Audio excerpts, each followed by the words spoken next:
मावळ लोकसभा मतदारसंघातून निवडणूक लढवण्यासाठी संविधानाची दिशा आहे आणि या दिशेनुसार मागासवर्गीय म्हणजे आंबेडकरी विचारांचे जे पक्ष आहेत त्यांनी या देशाला तिसरा पर्याय दिला पाहिजे आणि तो म्हणजे 400 पार भाजप होऊ शकत नाही, परंतु 400 पार भाजप या जो नारा आहे याचा अर्थ त्यांना या देशात हुकुमशाही आणायची आहे, म्हणजे इथला विरोधी पक्ष संपवण्याचा हा प्लान आहे। दिबा पाटलांचं नाव देणं हे माझ्या या निवडणुकीचं पहिलं टार्गेट आहे। आंदोलनाचं प्रतीक म्हणून ही निवडणूक माझ्यासाठी ऐतिहासिक निवडणूक जे चाललेलं आहे सगळं याला विकास म्हणणं ही देशाची फसवणूक आहे। साध्या पाठ्यपुस्तकावर एवढा मोठा जीएसटी लावलाय, तुम्ही कल्पना करू शकत नाही। हिऱ्यांवर जीएसटी नाही, पण पाठ्यपुस्तकावर आणि शालेय साहित्यावर जीएसटी आहे।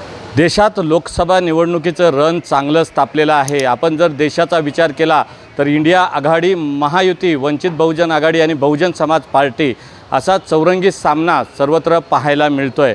मावळ लोकसभा मतदारसंघातून निवडणूक लढवण्यासाठी ज्यांची नेमणूक झालेली आहे असे राजाराम पाटील आणि ज्यांनी आता ओबीसी नेते म्हणून ज्यांची संपूर्ण महाराष्ट्राला ओळख आहे, त्यांनी निवडणुकीमध्ये अर्ज जो दाखल केलेला आहे तो बहुजन समाज पार्टीमधून त्यांनी दाखल केलेला आहे।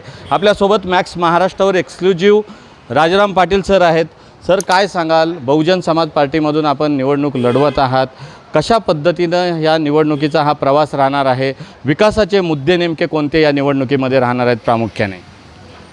आता मावळ मतदारसंघ हा सगळ्यात मोठा मतदारसंघ आहे।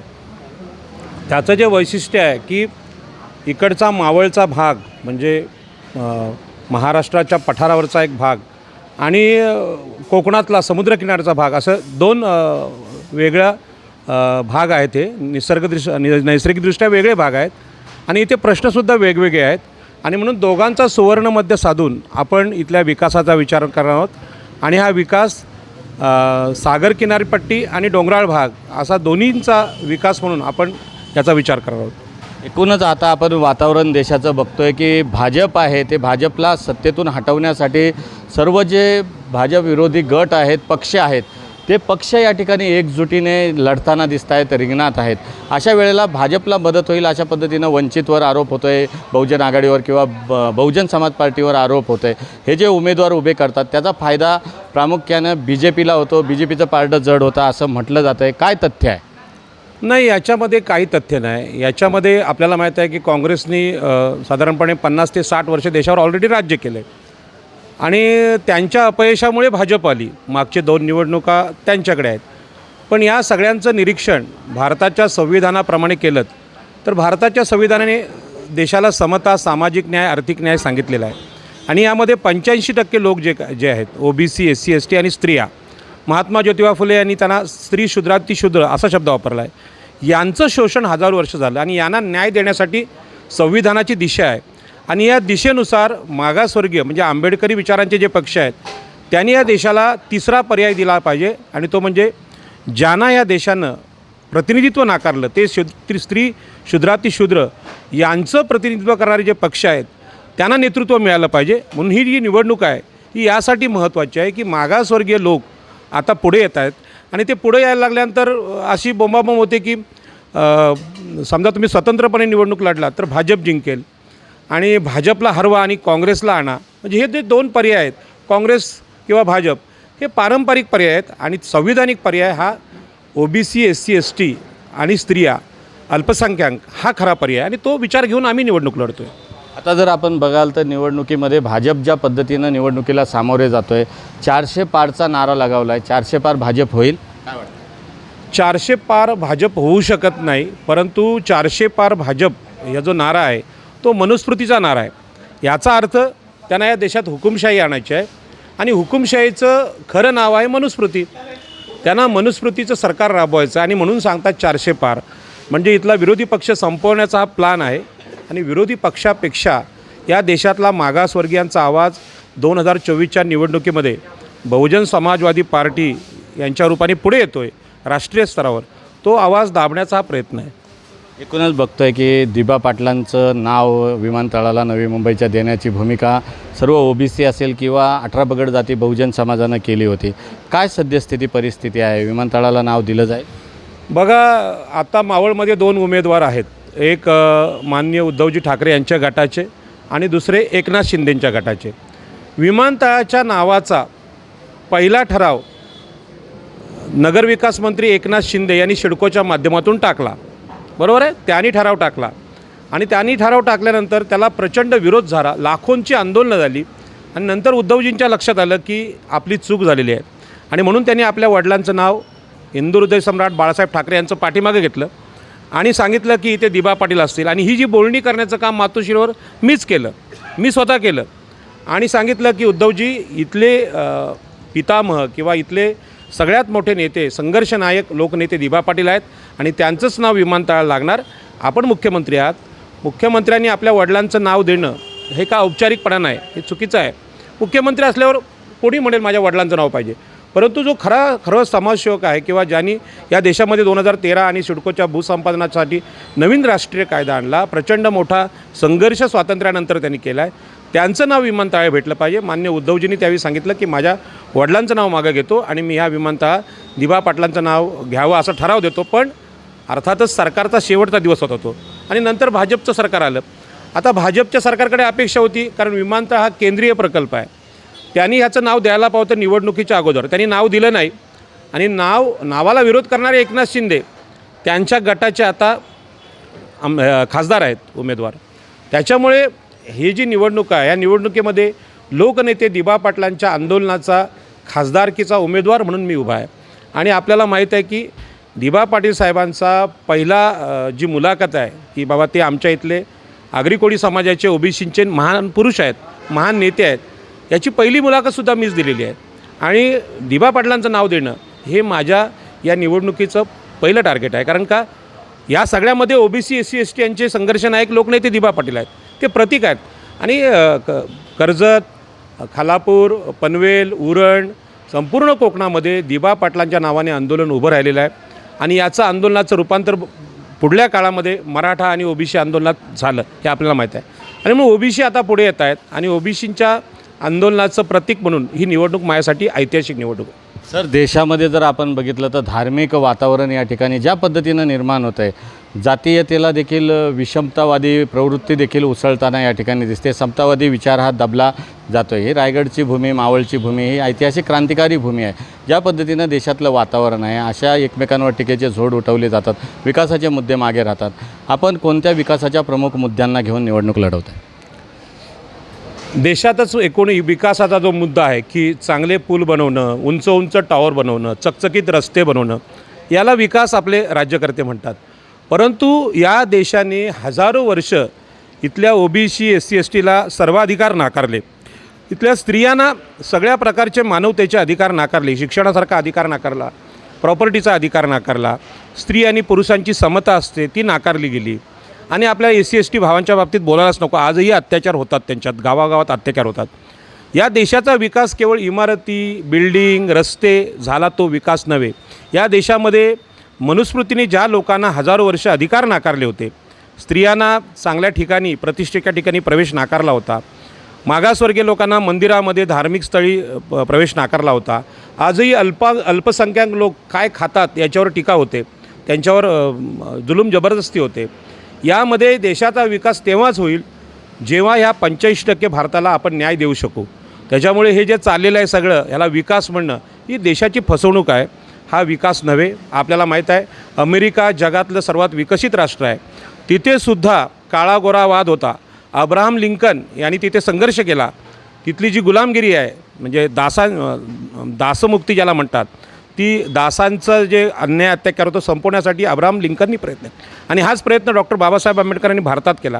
म्हणून भारताच्या विकासाची दिशा 85% लोकांना नाकारलेले अधिकार जे नाकारलेले अधिकार ते अधिकार देण्यामध्ये आहे आणि असा विकासाचा मुद्दा घेऊन या निवडणुकीत मी उभा आहे. आता जर आपण बघितलं तर देशामध्ये जे अराजकता माजत आहे असं म्हटलं जातं आहे, संविधान धोक्यात आहे, लोकशाही धोक्यात आहे, अशा परिस्थितीमध्ये आपण त्यासाठी ती वाचवण्यासाठी किंवा संविधानाचं रक्षण करण्यासाठीची आपली भूमिका काय असेल? लोकसभा ही संसदीय मंडळ आहे आणि त्याच्यामध्ये संविधानाचे मूल्य जोपासली जातात. ही संविधानाची मूल्य पायदळी तुडवली गेलीत का? भाजप काळामध्ये संविधानाला धोका आहे का? ज्या पद्धतीनं भाजपचे नेते उघडपणे त्या ठिकाणी संविधान बदलण्याची भाषा करतात, आमची सत्ता आली तर आम्ही संविधान बदलू, असं जे वक्तव्य केले जातात. पंतप्रधान नरेंद्र मोदी यांनी त्यांना जर संविधान खरोखर बदलवायचं नसेल तर अशांवर कारवाई केली पाहिजे का? काय वाटतं एकूणच्या परिस्थितीत? नाही, संविधान बदलण्याची सुरुवात कधीच झालेली आहे, अजून संविधान बदलणार आहेत असं नाही. आपल्याला माहीत आहे की सार्वजनिक ज्या संस्था आहेत म्हणजे मोठमोठ्या देशाच्या संस्था आहेत अधिकारांच्या किंवा विकासाच्या, त्यांच्यावर समाजाचा किंवा राष्ट्राचा ताबा असला पाहिजे.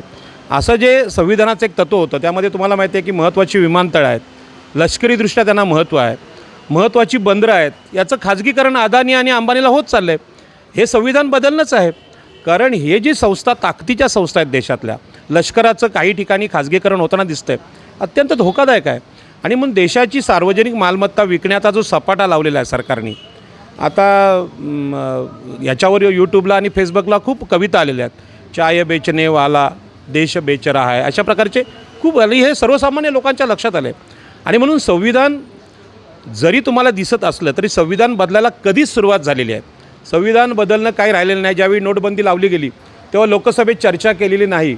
गरिबांच्यावर याचा काय परिणाम होईल, गरिबांच्या खिशामध्ये किंवा अडगळीत असलेले पैसे ते बाद करण्याचा प्रकार केला गेला. गरिबांचा त्यात विचार झाला नाही.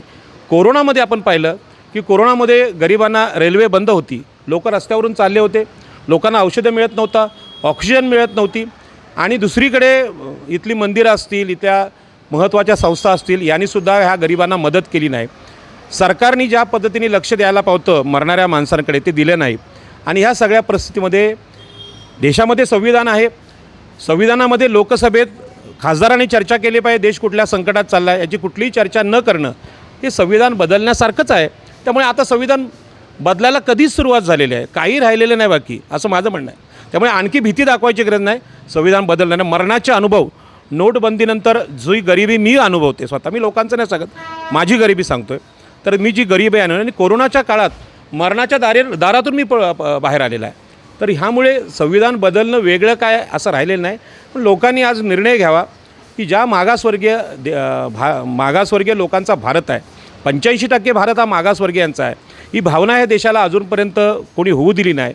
दुसरीकडे पर्याय हिंदू राष्ट्राचा होतो आणि हिंदू राष्ट्रामध्ये ब्राह्मण क्षत्रिय वैश्य हेच मालक आहेत आणि आम्ही गुलाम आहोत, आम्ही सेवक आहोत, आम्ही चाकर आहोत.